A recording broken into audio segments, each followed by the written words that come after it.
morning. Today we're back with the Shackleford Sisters by Beverley Watts and Book 3, Faith.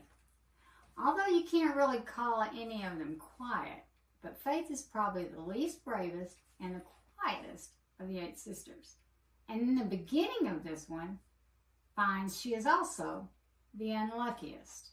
She draws the short straw and must accompany her father to Torquay, where he's been sent by the Duke and the Earl to recover from the relapse he suffers at Temperance's wedding from the wound he received in that novel, Saving the Earl. Of course, the noblemen provide Faith and the Reverend with a very nice mansion and an upper societal neighborhood with plenty of staff to make it comfortable. But as we've come to learn, if there is a mystery to solve, the Reverend is on it, healthy or not. Although this is a wealthy area, the mansion next door is run down and overgrown, and they learn from the staff it was owned by a disreputable baron with a sketchy past. He has since sold the place to a wealthy sea captain. But there's something havey-cavey going on over there. The new owner, who made his fortune through free trade and some other questionable business, is away at sea.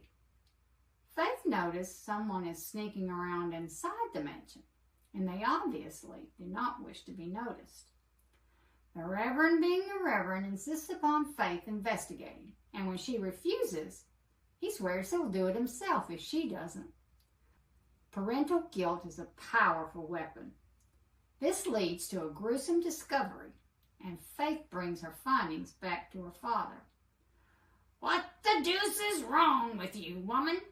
Fudge it all, you're a nurse. Have you never seen an appendage without its owner before?" declares the Reverend.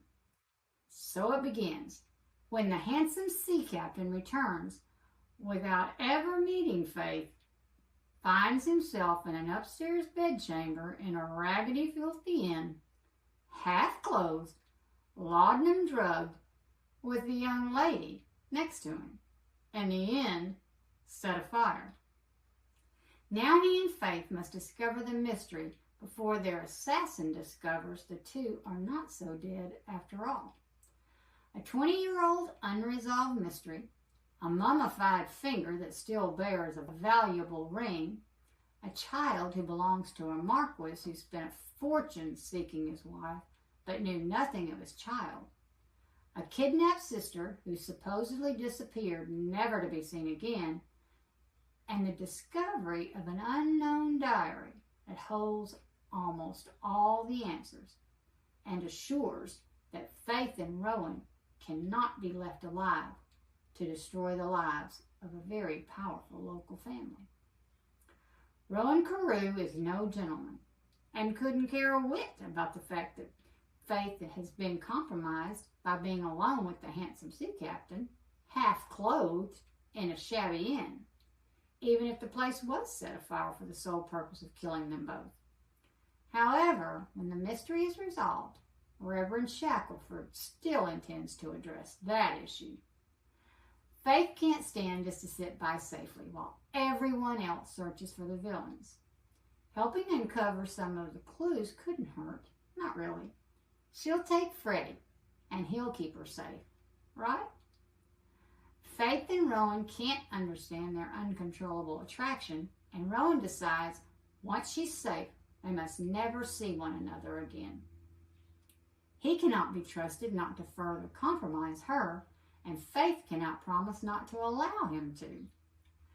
Once Faith goes into danger, can her white knight figure out where she's gone and how to reach her in time? Then what? This one is definitely a nail-biter and the beginning of several excellent novels in a row in this series. I must say, Miss Watts does a great job of holding an ace up her sleeve until the very end, and it keeps us guessing. It is a shocker after the first read. The second time around, you begin to see the hints and think, why didn't I notice that? But that's how it is in a good novel. You miss many of the details following the story. I give this one a solid A, and the heat level is a 3. This is a fun and intriguing series, and so far, they keep getting better.